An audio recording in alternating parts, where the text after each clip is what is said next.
Okay, today's video is going to be about telepathy, telekinesis, as well as spirit communication. Well, let me first off talk about telepathy, what it is, from my opinion.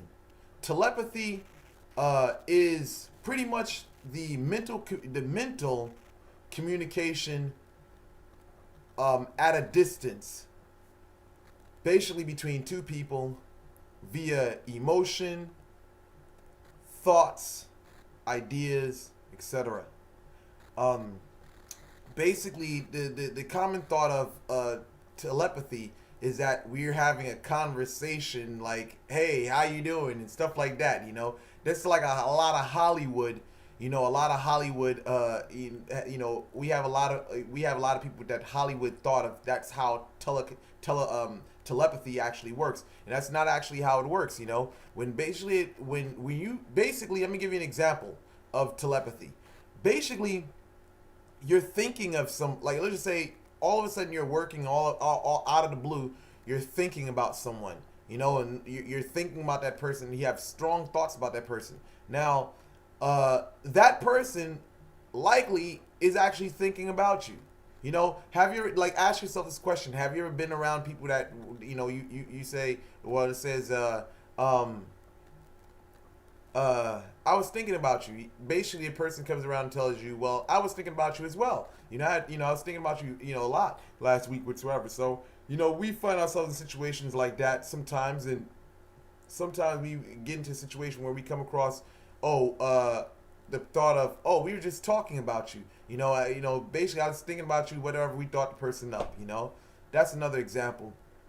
But these are, they're like vague, but that's pretty much how it works. And sometimes the emotion, on the emotional end, where we can be in a scenario where we're outside, or we're just going about our business, and all of a sudden we have this feeling, or we feel something like via emotion, like sadness or happiness or whatever it is, or love, whatsoever, out of the blue. It could be sometimes a person that we are acquainted with at a distance is actually thinking about us, and they're filled with positive emotions, and that positive emotion is directed towards us, but it can also work on a negative as well, where the person could be, let's just say the person hates your guts, and they're just basically thinking ill about you. We have that a lot in cases in voodoo, or Santa, as well as Santeria as well, where customers come in, they want work done to remove what they call curses and stuff like that, but sometimes it's just basically bad energy, that is actually sent towards them, and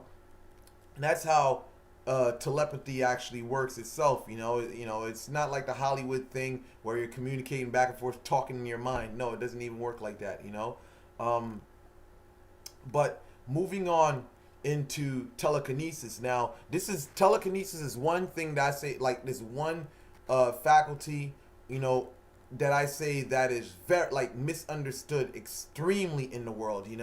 Um, I would recommend. Let me just break it down like this. The thought is that, and a lot of people bring up the scripture of, faith. If you have enough faith, it can move mountains. But really, when you go into, that's a Bible verse. But just bringing that into the Book of Thomas, which is basically a scriptural text that's not in the Bible, but was basically found in Nag Hammadi files or whatever, Gospels, whatever. But I think in there, the Gospel of Thomas, it actually says.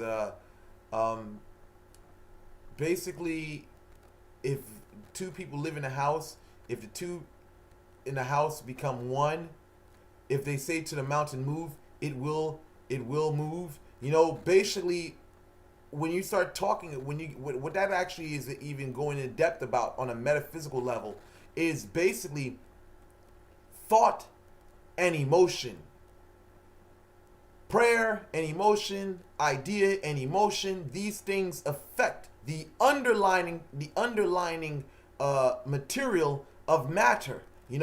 Some people say that there's an astral world, spirit world, whatsoever, outside of the physical world, whatsoever, which is a reflection of the physical world. But basically, when you're talking about telekinesis, you're influencing the underlying factor, the astral form of the physical object, which affects the physical later down the line.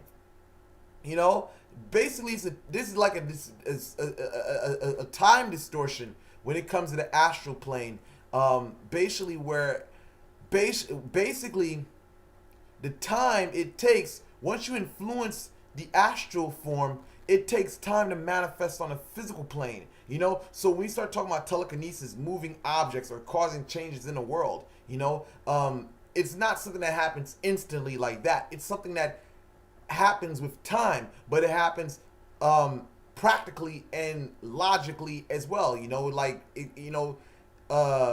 Everything has to make sense. You're not gonna find chairs flying in across the room whatsoever. You're not gonna find people with their mind lifting up cars. You got a lot of gimmicks on. You got a lot of gimmicks on YouTube with people doing these stupid experiments with how to move a toothpick in water. And basically how to make a page flip over with your hand just being on top of it. That's all static energy. What I'm talking about right now is actual genuine metaphysics, how it actually works. So when we start talking about telekinesis, it is real, but it's not the way people see telekinesis as, like, oh, some mental power is like Magneto or something like that. No, it's basically mental power, yes, but it's influencing the astral form of physical matter, which causes the physical matter in the long run to change, break down, whatever, to be displaced or basically,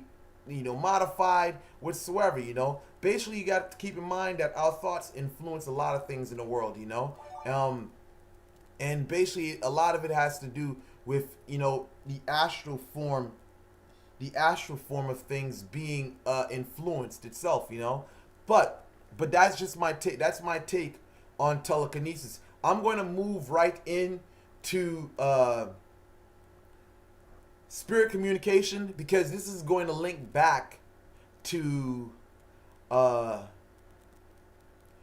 telepathy. Spirit communication is like, I would say, those people who are that are studying any necromantic arts whatsoever, this is maybe handy. Basically talking to the dead or talking to goetic spirits whatsoever. Basically this may come in handy. So I definitely say y'all guys need to pay attention to this. Well, let me just put it like this. When you're talking about, first off, when you're talking about dead, in Haiti we call, or in Voodoo we call them the Gede. Well, not the Gede, but I mean the Mo.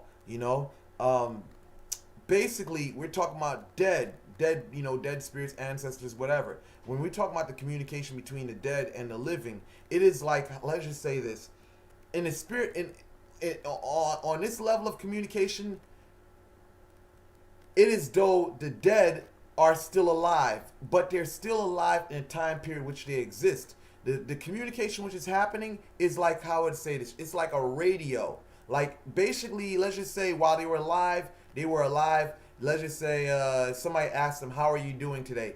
They said their response was fine. So universally, how the cosmic mind connects us in communication is by recycling words they used while they were alive and networking it to us while we're on the physical plane. So it's like a way where it's recycling words that the person used, whether it's emotions, not only words, emotions as well, So these words, thoughts are recycled to communicate, in this whole spiritual communication.